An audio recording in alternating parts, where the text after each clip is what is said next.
అమరావతిలో ఏమున్నాయి, ఇక్కడ మావిగన్లో ఏమేం సౌకర్యాలు ఉన్నాయి, ఇన్ఫ్రాస్ట్రక్చర్, ఇక్కడ ఎంత పెట్టుబడి అవసరం వస్తుంది, ఇక్కడ ఎంత పెట్టుబడి అవసరం వస్తుంది, తక్కువ పెట్టుబడితో ఒక మహానగరం లాగా తయారు చేసేటువంటి అవకాశం ఉంది.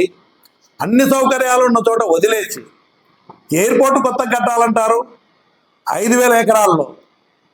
అదేవిధంగా ఈరోజు రైల్వే స్టేషన్లు కట్టాలంటే 1,500 ఎకరాలు అంటారు. అవసరమయ్యండి, ఆల్రెడీ ఉన్నవి ఉపయోగించుకోకుండా ఎన్ని కొత్త కట్టాలంటారు. ఇంత ఆర్థిక భారం పడుతుంది.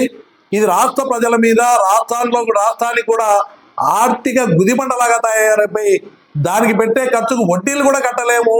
దీన్ని ఆలోచన చేయండి అని చెప్పి తొందరగా నగరం డెవలప్ కావాలా, ఒక మహానగరం లాగా డెవలప్ అయిపోయి మనం రాజధాని తొందరగా డెవలప్ అయ్యి ఆర్థికంగా వాణిజ్యపరంగా ఆదాయం వచ్చే విధంగా అన్ని అవకాశాలు ఉన్నాయి. రాష్ట్రానికి ఆదాయం తెచ్చే మావిగన్ను ఆలోచన చేయండి.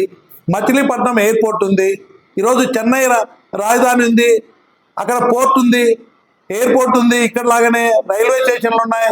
ఈడ కూడా మచిలీపట్నం పోర్టును ఉపయోగించుకోవాలి. అది జగన్మోహన్ రెడ్డి గారే మచిలీపట్నం తీసుకొచ్చేదానికి కృషి చేస్తున్నారు, అది పూర్తిగా వస్తూ ఉంది. విజయవాడ ఎయిర్పోర్ట్ ఉంది. ఈ ప్రాంతంలో తక్కువ ఖర్చుతో మహానగరం లాగా తయారై ఆదాయం వచ్చే నగరంగా తొందరగా డెవలప్ అవుతుంది, డబ్బు పెట్టుబడి పెట్టకుండా. ఈ రాష్ట్రం అప్పుల పాల కాదు. అదేవిధంగా రాష్ట్రానికి ఆదాయం వచ్చే విధంగా పెట్టుబడులు వస్తాయి. ఒక మంచి నగరం, ఒక ఆలోచన ఇది, దీన్ని ఆలోచన చేయమని చెప్పి జగన్మోహన్ రెడ్డి గారు ఒక ప్రతిపాదన చెప్పారు.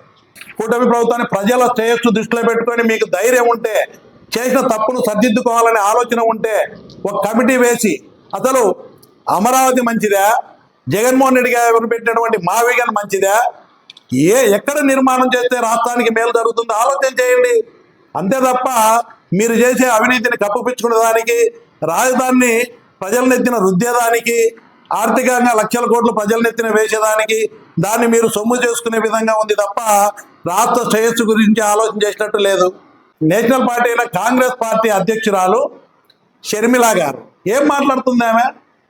అరే, ఒక ఉన్నతమైన స్థానంలో ఒక నేషనల్ పార్టీకి, కాంగ్రెస్ పార్టీకి అధ్యక్షురాలుగా ఉన్నప్పుడు ఏం మాట్లాడాలా? అసలు మావిగన్ అని జగన్మోహన్ రెడ్డి గారు చెప్పినారు, అమరావతి అని చంద్రబాబు నాయుడు గారు చెప్తున్నారు. అసలు దీంట్లో ఏది బెటరో ఆలోచన చేసే టైం కూడా తీసుకోరా మీరు? ఆమె అంటే గొడ్డలు తీసుకొని వస్తారు. అరే, ఆ గొడ్డల్ని ఇడిచిపెట్టండి. ఎంతసేపు చెప్పినా రాష్ట్ర బాధ్యత మీ మీద ఉంది. రాష్ట్ర ప్రజల యొక్క మంచి చెడు ఆలోచన చేయాలా. రాష్ట్రాన్ని గురించి ఆలోచన చేయకుండా ఒక మంచి నగరాన్ని ప్రపోజ్ చేస్తే మీ కాంగ్రెస్ పార్టీలో మీకు పలుకుబడిని ఉపయోగించి ఒక కమిటీ వేసి అసలు దానికి అది బెటరా ఇది బెటరా ఆలోచన చేయండి. గుడ్డిగా ఏది పడితే మీరు కూడా మీ కక్ష సాధింపు చర్యలతో ఎంతసేపు రాష్ట్రాన్ని గురించి అంత స్థానంలో ఉన్నటువంటి వ్యక్తి ఆలోచన చేయకుండా వ్యక్తిగత ఆలోచనతో కక్ష సాధింపుతో గొడ్డలని పేరు పెట్టమని మంత్రి ఇస్తారు. ఈరోజు అంత చులకనగా ఉంది రాజధాని అంటే. మీ అందరికీ కూడా ఒక రాజధాని నిర్మాణం అంటే అంత తేలిగ్గా, అంత చులకనగా, అంత బాధ్యత లేకుండా మీరంతా మాట్లాడుతున్నారే, ఇది కరెక్టా? నేను ఈ రాష్ట్ర ప్రజానీకాన్ని అందరినీ కూడా కోరుతా ఉన్నా. ఈరోజు అమరావతి ప్రతిపాదన పెట్టినటువంటి దాంట్లో లోపాలు ఏమున్నాయి? జగన్మోహన్ రెడ్డి గారు ఇచ్చినటువంటి మావిగన్ ప్రతిపాదన మంచిదే? ఈరోజు ఒక కమిటీ వేసి దీన్ని ఏది మంచిదని నిర్ణయం తీసుకోవాల్సిన పరిస్థితి.